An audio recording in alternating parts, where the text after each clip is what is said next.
Pitch ঢালা কালো রাস্তার বুকে ফুটে আছে রং বেরঙের ফুল। প্রকৃতি আর মানুষের সম্মিলিত ছোঁয়ায় ঢাকা চট্টগ্রাম মহাসড়ক যেন রূপ নিয়েছে এক নয়নাভিরাম ছবিতে। আর এই সৌন্দর্যের কেন্দ্রবিন্দু হয়ে উঠেছে মহাসড়কের ফেনী অংশসহ চট্টগ্রামের মিরসরাই ও কুমিল্লা জোনের কিছু জায়গা। ফেনীর লাল পোল থেকে মুহুরীগঞ্জ সারা পথ জুড়ে সারি সারি লাল সোনাইল, লালচে সাদাটে গোলাপি ফুলের ঘ্রাণে যেন পথচারীরা পাচ্ছে এক অপূর্ব প্রশান্তি। ফুলগুলো যেন পথচারীদের জানাচ্ছে উষ্ণ অভ্যর্থনা। শুধু লাল সোনাইল নয়, কসকা বাজার থেকে সমিতি বাজার পর্যন্ত জারুল ফুলও ছড়াচ্ছে রঙের ছটা।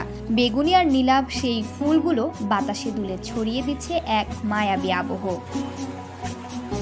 গ্রীষ্মের এই সময় বাংলা নতুন বছরের শুরুতেই যেন প্রকৃতি নিজেই হয়ে উঠেছে এক রঙিন শিল্পকর্ম। জারুল আর লাল সোনাইলের ফাঁকে ফাঁকে দেখা মিলেছে সোনালু আর কৃষ্ণচূড়ার।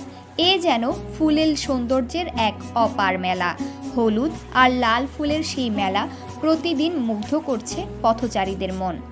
এই যে গাড়ি চালাইলে দৃশ্যগুলো ভালো লাগে, ফুল গাছগুলো দেখলে ভালো লাগে, দূরের থেকে আকর্ষণ লাগে। এগুলো হলে তো আরো ভালো দেখার লাগে।